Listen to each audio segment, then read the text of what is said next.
We got a new package today for the Rhino from PRP Seats. Been waiting on these for a little bit. Thank you to PRP for hooking it up with these things. They made us a really good deal on them. We sell a lot of PRP seats here in the shop, and we're one of their elite dealers. So sometimes it helps us get a little better deal on our stuff. Still not free, but we're not that cool. So these are our custom new seats. So we wanted to go more of like the race car style seat for the Rhino. Usually we, like on the UTVs, we do more of like just a comfy seat. It's a suspension seat. They're way better than the factory junk. And in the Rhino, I knew that it was gonna be hard to find seats for Rhinos still. And we've dropped the seat bases in the Rhino like 10 inches from factory. So when we did that, I decided that it would be best to do a Razor seat base. And I really like the way that the Razor seats go in. They just have two little hooks in the front up here, and then they have a little clip in the back. So they come in and out super easy. But yeah, so I picked these out. These are custom made. PRP is super cool. If you've never seen their website, they have a custom seat designer on there. It's really cool. So yeah, this is the carbon seat from what is it called? You remember what they're called? They're the Alpha Composites. The Alpha Composites. For the UTV, they have two. They have like a Alpha Composite that's like a universal seat, and then they have one for the actual UTVs that they have UTV mounts for. So on the outside, we went with the, I think it's Daytona gray, and then in the on the front and stuff like that, I really like doing the carbon.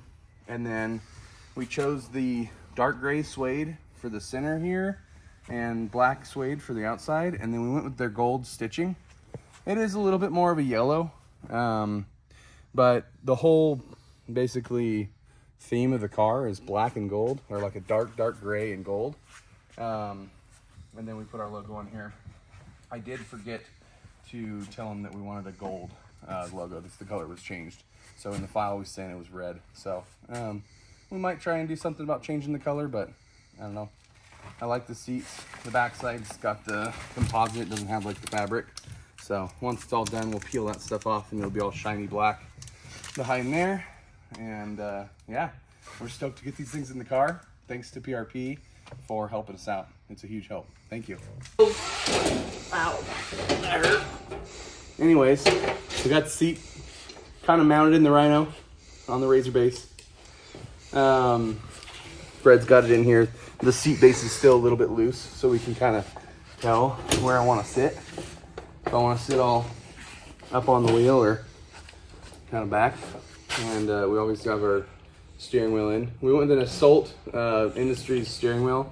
It's one of the most popular ones that we sell here at the shop and at UTV Obsessions. And we also went with a NRG quick release steering wheel hub and their short adapter. Luckily, they still have one for an old Rhino. I know, that's pretty cool. These things are sweet. And that's the self-centering one, right? That's the self-centering one. So you don't want to sit here and look at the wheels. Like, I don't have time for any of that. So the steering column's not tight right now, but that's centered. We don't have any steering hooked up underneath. So, but I'll show you that again. So to get it off, basically just like that. And these things kind of break in too. Oh, you're gonna hold the steering?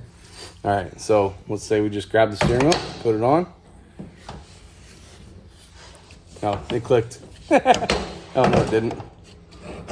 We might have to do a double take on this, or should we just run it? Yeah, see, there you go. That's how it's supposed to work. If your steering's hooked up, it works a lot better. You know, we're trying to show off a cool product here, but you know. But this is just one of their many designs. They also have it set up for a horn for your daily driver stuff. I don't think we're going to put a horn in the Rhino. If we do, I'm probably going to put it on a button or maybe like an old pole string and put like some air horns on it. Yeah, that would be. I do have some old air horns from my grandpa's little train horn action. Yeah. That I always kept, and I always said I was going to put it on this. So we might have to do that. He was an old truck driver, and he had some old horns up on the wall and a string hooked up with a compressor that I'd like to go in as a kid and pull the string and empty the air tank. But yeah, anyways. What else have we been up to? What else has Fred got going on this thing? I'm gonna let Fred tell us what else he's been working on. And I'm gonna get this on there. Fred, tell us about what else you got going on over here. So went ahead and got our race pack installed. Got the dash and the center console fit with the centerpiece for our turning brakes. Getting the hood fit a little bit better. As you can see, I made this girl a little topless. Yeah, we had to take the cage off. This top of cage, getting ready to go out for coating. Got the mid shaft on our transmission set up. That way we have. Yeah, there we go. We can't show off the speed secrets, but there's a quick little look. Why aren't you using my stuff? Well, that's a little outdated, so Yeah, I mean, we're gonna go with something a little more modern. more I modern. drew some decent flames when I was 17 years old. I mean, I mean- can reenact the flames if you'd like. Yeah. This used to be the stock center console of this thing. And it sat in here like this, kind of in between the seats when it was a Rhino. This was your air intake scoop. Maybe we should like reuse that on the roof or something. I don't know. That'd be cool. But, anyways, I thought flames were cool back then, apparently. And, Oh, this thing's getting... yeah, all the floorboards used to be plastic. So it had that plastic center console, and all the floors used to be plastic. The whole dash used to be plastic. And Fred has hand cut all the aluminum on this thing. So, Kind of figured with us wanting to make this thing do wheelies and stuff, like maybe a little more protection on the bottom should be what we need. Cut a skid for the bottom of the car. Before, the plastic one was about yay big, right in the middle, and that was about it. So I made a full skid for the whole bottom. Other than that, just glove box. A lot of disassembly. We did make a glove box for this guy. I utilized the factory RHINO glove box store. still makes Nice. Yeah. So that's pretty cool.